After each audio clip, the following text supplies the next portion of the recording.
देवी, मैं इसे कुछ दे भी दूं तो वो इसके पास नहीं टिकेगा, क्योंकि इसके नसीब में यही लिखा है।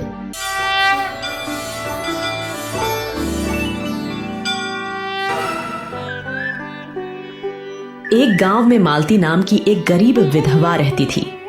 उसके पास केवल एक बेटा था, नसीब सिंह।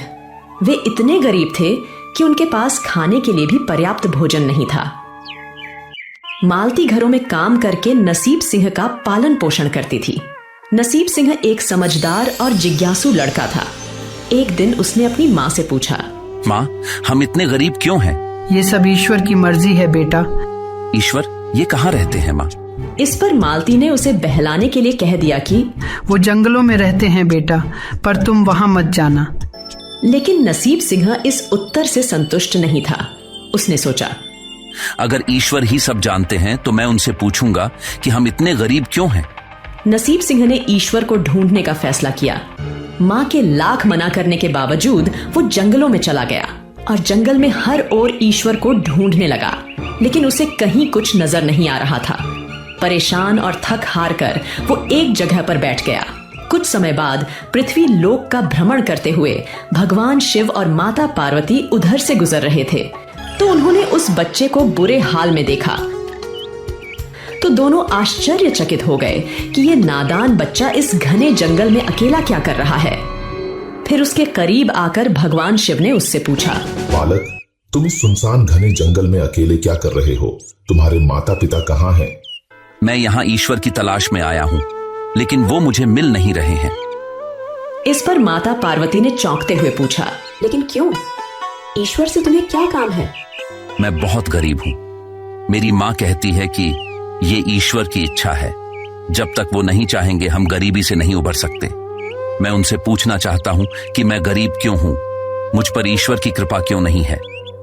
स्वामी, ये बच्चा छोटा जरूर है, लेकिन साहसी बहुत है। मैं इसके निर्भीकता से बहुत प्रसन्न हूँ। कृपया करके आप इसका उद्धार करें। देवी, इसमें मैं कुछ नहीं कर सकता। यही इसकी किस्मत है। भाग्य देवी ने इसकी किस्मत में गरीबी ही लिखी है। इसका पूरा जीवन गरीबी में ही व्यतीत होगा। नहीं स्वामी, मैं कुछ नहीं जानती। आपको इसकी कुछ ना कुछ तो मदद करनी ही होगी। देवी, मैं इसे कुछ दे भी दूं तो वो इसके पास नहीं टिकेगा, क्योंकि इसके नसीब में यही लिखा है। लेकिन अगर आप हट कर रही हैं तो मैं इसे एक हीरे का हार देता हूँ। ये सुनकर माता पार्वती खुश हो गई। भगवान शिव ने नसीब सिंह को हीरे का हार दे दिया, जिसे लेकर वो खुशी खुशी वहां से चला गया और बड़े बड़े ख्वाब देखने लगा। भगवान शिव तो त्रिकालदर्शी है, उन्हें सब पता है। बालक खुशी खुशी झूमते हुए अपने घर जा रहा था कि अचानक उसके पेट में तेज का दर्द होने लगा और उसे शौच लग गया। ऐसे में परेशान नसीब सिंह ने अपनी माला एक पत्थर पर रख दी और शौच करने लगा कि तभी एक चील उड़ता हुआ वहां आया और वो हार लेकर चला गया। ये देखकर नसीब सिंह को रोना आ गया। उसने देखा कि वो चील उसके हार को लेकर एक बड़े से पेड़ पर जा बैठा, लेकिन वो कुछ नहीं कर सका। रोता और उदास चेहरा लेकर घर लौट आया। सारी बात अपनी माँ को बताया, जिसे सुनकर उसकी माँ को यकीन नहीं हुआ और उसने बेटे से कहा, बेटा, वो हार हमारे भाग्य में नहीं होगा, इसलिए ऐसा हुआ। तुम परेशान मत हुओ। लेकिन नसीब सिंह हार कहाँ मानने वाला था। वो दूसरे दिन फिर से जंगल में उसी जगह पर आ बैठा और भगवान को याद करने लगा। तभी माता पार्वती ने उसकी आवाज सुनी तो परेशान हो गईं और भगवान शिव से बोली, स्वामी, वो बालक आज फिर से आया है। उसका हार किसी चील ने ले लिया है। कृपया करके फिर से आप उसकी मदद करें। उसकी परेशानी मुझसे देखी नहीं जाती प्रभु। देवी, मैंने तो आपसे कहा था कि उसकी किस्मत में गरीबी ही लिखी है। मैं कुछ नहीं कर सकता। प्रभु, आप उस चील को दंड दें या ना दें, पर उस बालक की सहायता जरूर करें। ये मेरी आपसे विनती है। माता की जिद के आगे भगवान की एक न चली। उन्होंने कहा कि देवी, मैं ब्रह्मा जी से उसकी मदद करने की आग्रह करता हूँ। ये कहकर भगवान शिव ने ब्रह्मा जी का आह्वान किया, जिससे तत्काल ही ब्रह्मा जी वहां प्रकट हो गए। तब शिव जी ने नसीब सिंह के बारे में उनसे सारी बात बताई, जिसे सुनकर ब्रह्मा जी नसीब सिंह के पास गए और उसे एक अंगूठी दी। अंगूठी पाकर वो काफी खुश हो गया और ये सोचते हुए जाने लगा कि चाहे कुछ भी हो जाए मैं इस अंगूठी को नहीं गवाऊंगा। अमीर बनने की खुशी से झूमता वो चला जा रहा था कि रास्ते में उसे प्यास लग गई और वो एक तालाब में पानी पीने के लिए झुका तो उसके शर्ट के जेब से वो अंगूठी गिर गया। जब तक वो उसे उठाता एक मछली उसे निगल गई। ये देखकर नसीब सिंह बुरी तरह से परेशान हो गया। रोते रोते माँ के पास पहुंचा और सारी बात बताई। उसकी माँ को लगा कि ये ऐसे ही कहानियां बनाता है, फिर भी उसे समझाते हुए बोली, बेटा, मैंने तुम्हें कई बार समझाया है, जब तक भाग्य देवी की कृपा हम पर नहीं बनेगी तब तक हमारी गरीबी दूर नहीं होगी। अगर हमारा नसीब अच्छा होगा तो मिट्टी भी सोना बन जाएगा। माँ कितना भी समझाने की कोशिश करती लेकिन वो समझने को तैयार ही नहीं था। दूसरे दिन वो फिर से उसी जगह पर चला गया और भगवान को याद करने लगा। इस बार माता पार्वती के साथ साथ शिवजी भी उसके साहस को देखकर मोहित हो गए और इस बार वो भगवान विष्णु के पास गए और उनसे नसीब सिंह की मदद करने का अनुग्रह किया। जिसके बाद भगवान विष्णु बालक के पास गए और उसे कुछ हीरे देकर वहां से अंतर्ध्यान हो गए।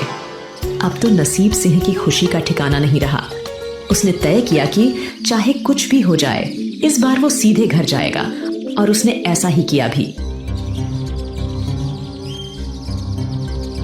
लेकिन जब वो घर पहुंचा तो उसने देखा कि उसकी मां घर में नहीं है।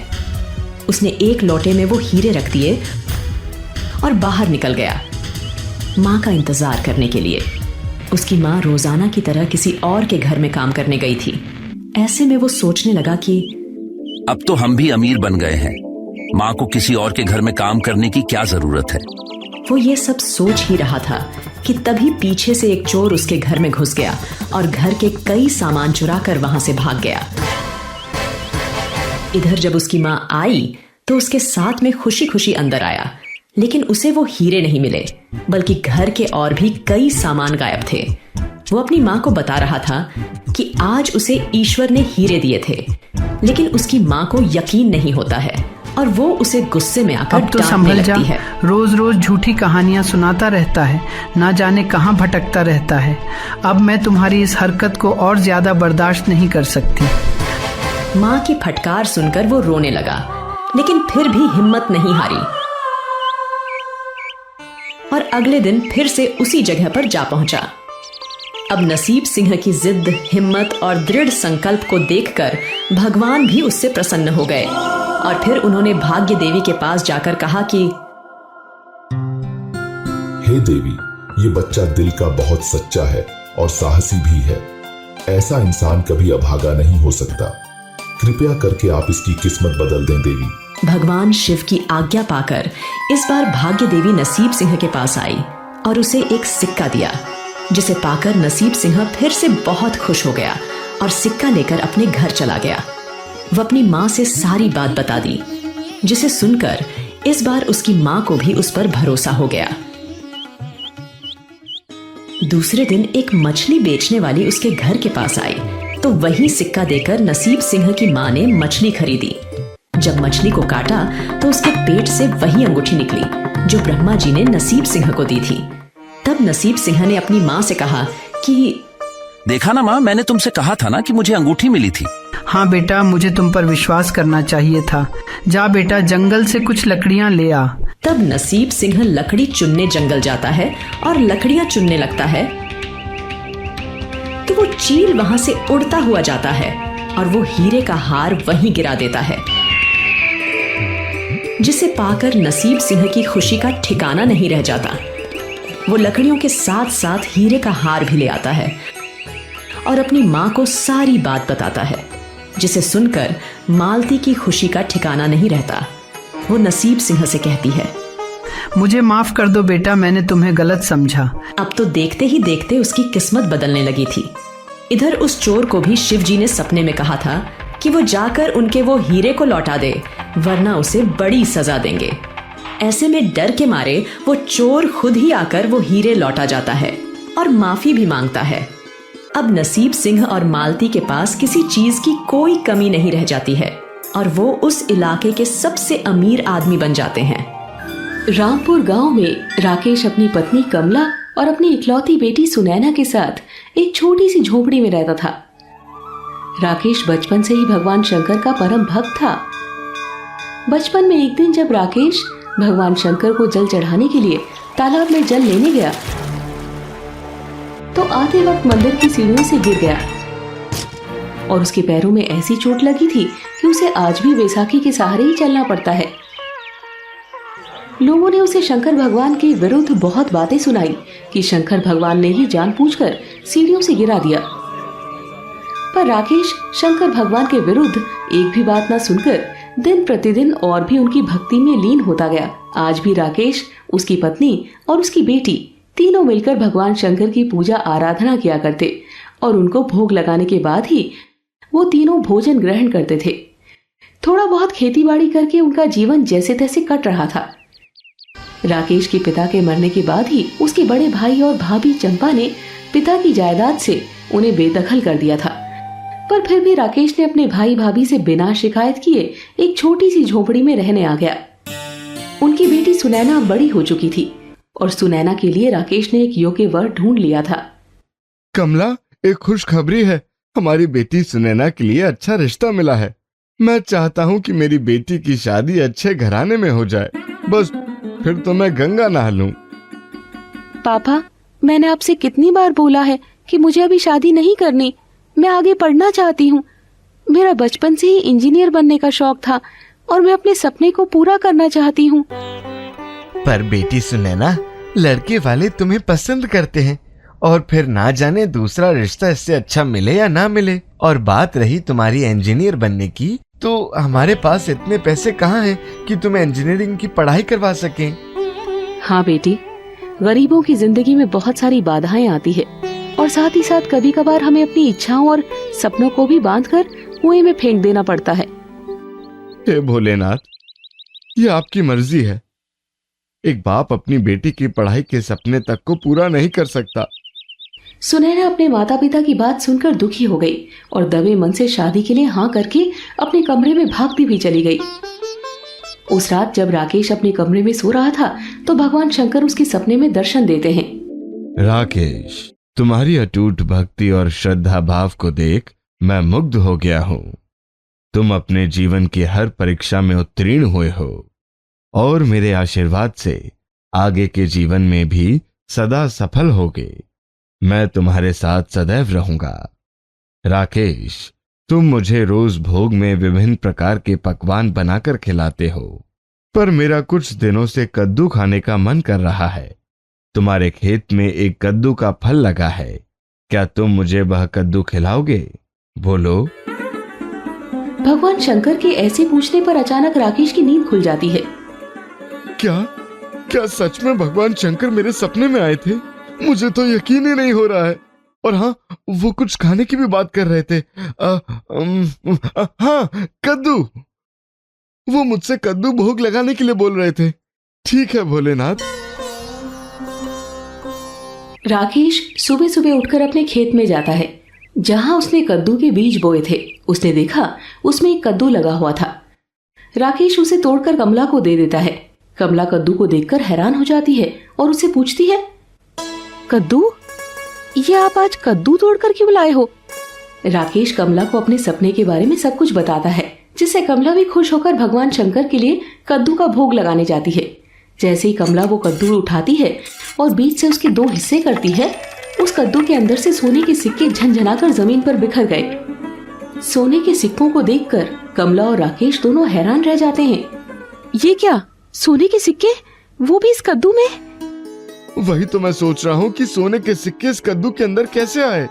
ये जरूर भगवान शंकर की ही महिमा है।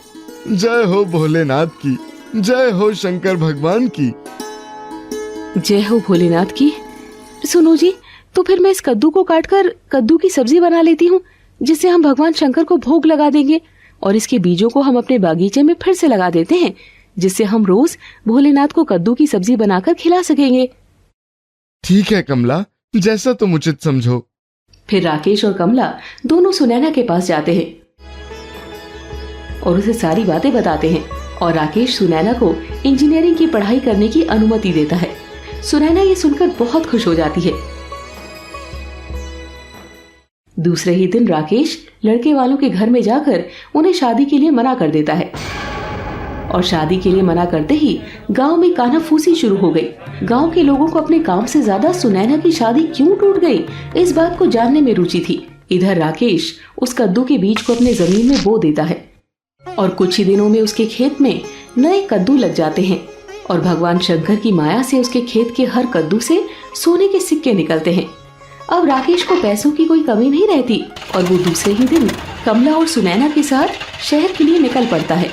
शहर में जाकर राकेश सुनैना का एक इंजीनियरिंग कॉलेज में एडमिशन करवाता है और फिर वहीं के पास में एक गर्ल्स हॉस्टल में जाता है। सुनैना, ये गर्ल्स हॉस्टल है, तुम यहाँ आराम से रहकर अपनी पढ़ाई अच्छे से करना, और हाँ, किसी भी चीज की जरूरत हो तो हमें बोलना ना भूलना। जरूर पापा, आपने मेरे लिए इतना कुछ किया। बेटी सुनैना, मैंने तुम्हारे लिए कुछ भी नहीं किया, जो भी किया स्वयं भगवान शंकर ने किया। उन्होंने अपने चमत्कार से हमारे दुखों के दिन को सुख में बदल दिया। फिर दोनों माँ बेटी आपस में गले मिलते हैं और फिर सुनैना को गर्ल्स हॉस्टल में उसका सामान देकर राकेश और कमला रामपुर गांव लौट आते हैं। अगले दिन उनकी जेठानी और बड़े भाई उनसे मिलने आते हैं। अरे कमला, तुम लोग कहाँ गए थे? और मैंने सुना है कि सुनैना की शादी भी टूट गई है। लड़के वालों ने शादी से मना क्यों कर दिया? नहीं दीदी, लड़के वालों ने नहीं, हमने मना किया। हम चाहते थे कि सुनैना पहले इंजीनियरिंग की पढ़ाई पूरी करे, तभी उसकी शादी करवाएंगे। इसीलिए सुनैना के पापा ने खुद लड़के वालों के घर में जाकर उन्हें मना कर दिया। पर इंजीनियरिंग की पढ़ाई और शहर में रहने का तो बहुत खर्चा होगा। इतने सारे पैसे तुम कहाँ से भरोगे? भगवान शंकर की कृपा से हमें पैसों की और कोई कमी नहीं रही। जब भगवान स्वयं हमारे साथ हैं, तो हमें किसी और चीज की चिंता करने की क्या जरूरत है। वो चाहेंगे तो मिट्टी को भी सोना बना देंगे। राकेश की ये बात सुनकर उसके बड़े भाई और भाभी को कुछ समझ नहीं आया, पर अचानक राकेश की चाल ढाल बदलते देख उनके मन में शक का बीज उग गया था। उस दिन से कमला की जेठानी चंपा ने उसके घर पर नजर रखना शुरू कर दिया और एक रात को जेठानी चंपा ने खिड़की से छुपकर कमला को कद्दू काटकर सोना निकालते हुए देख लिया। ये देखते ही चंपा हैरान हो गई और अगले दिन अपने बेटे दीपक को बुलाकर चंपा कहती है, जाकर कमला चाची के बगीचे से एक कद्दू तोड़ कर ला और ध्यान रहे कोई तुम्हें देखे नहीं। अपनी माँ के कहे अनुसार दीपक ने कमला के बागीचे से एक कद्दू चोरी कर लिया और उस कद्दू को उसने अपनी माँ चंपा के हाथ में दे दिया। जैसे ही चंपा ने कद्दू काटा, कद्दू कटते ही उस कद्दू से रस निकला जो उसके मुंह पर चिपक गया। ये कैसी चिपचिपा चीज है जो मेरे मुंह में चिपक गई? ओह, एक तो मुझे जलन हो रही है और दूसरी ये बास मार रही है। चंपा ने मुंह धोकर उसे छुड़ाने की बहुत कोशिश की, पर वो चिपचिपा रस उसके मुंह से उतरने का नाम ही नहीं ले रहा था। चंपा जोर जोर से चिल्लाने लगी और अपने हाथों से अपने मुंह को बार बार रगड़ने की बहुत कोशिश करती रही, पर कुछ फायदा नहीं हुआ। आखिरकार वो थक हार कर अपने बेटे दीपक से कहती है, दीपक बेटा, जल्दी से जाओ और अपनी चाची कमला को बुला कर लाओ, मुझे बहुत जलन हो रही है, तुम जल्दी से भाग कर जाओ। दीपक भागकर कमला को उसके घर से बुला कर लाता है। कमला उसकी जेठानी के मुंह पर कद्दू चिपका हुआ देखकर हैरान हो जाती है। कमला, मुझे माफ कर दो, मुझे मेरी गलती की सजा मिल गई। मैंने चोरी छुपे तुम्हें एक कद्दू से सोना निकालते हुए देख लिया था और मेरे मन में लालच आ गया, जिसके कारण मैंने अपने बेटे दीपक को चोरी करने के लिए कहा और मेरा ये हाल हो गया। मुझे माफ कर दो कमला बहन। कोई बात नहीं दीदी, आप मुझसे बड़ी हैं, आप मुझसे माफी मत मांगिए। आपको कद्दू चाहिए था तो आप मुझसे कह देते, मैं आपके घर कद्दू लेकर आ जाती। मेरे मुंह से ये कैसे हटेगा? मैंने सब कुछ करके देख लिया, तुम ही कुछ उपाय करो। कमला मंदिर जाकर भगवान शंकर के ऊपर चढ़ा हुआ जल एक लोटे में भर कर लाती है और अपनी जेठानी को देती है। लो, भगवान शंकर पर चढ़े हुए जल से मुंह धो लो, तुम्हारा चेहरा साफ हो जाएगा। जैसी चंपा उस जल से मुंह धोती है, उसका चेहरा पहले से ज्यादा निखर जाता है। अब उसे अपनी गलती का एहसास हो चुका था। उसकी आंखों में आंसू आ जाते हैं और फिर दोनों एक दूसरे के गले मिलते हैं। कुछ सालों बाद सुनैना इंजीनियरिंग कंप्लीट करके अपने घर वापस आ गई। अब उनके घर में पैसों की कोई कमी नहीं रही और कुछ महीनों बाद सुनैना ने अपने मम्मी पापा की सहमति लेकर अपनी पसंद के एक इंजीनियर लड़के से शादी कर ली। भगवान शंकर की कृपा से उनके जीवन में खुशियों की वर्षा होने लगी। दोस्तों, आपको ये कहानी कैसी लगी? कमेंट करके जरूर बताएं। ऐसी और कहानी सुनने के लिए इसे लाइक और शेयर जरूर करें। धन्यवाद।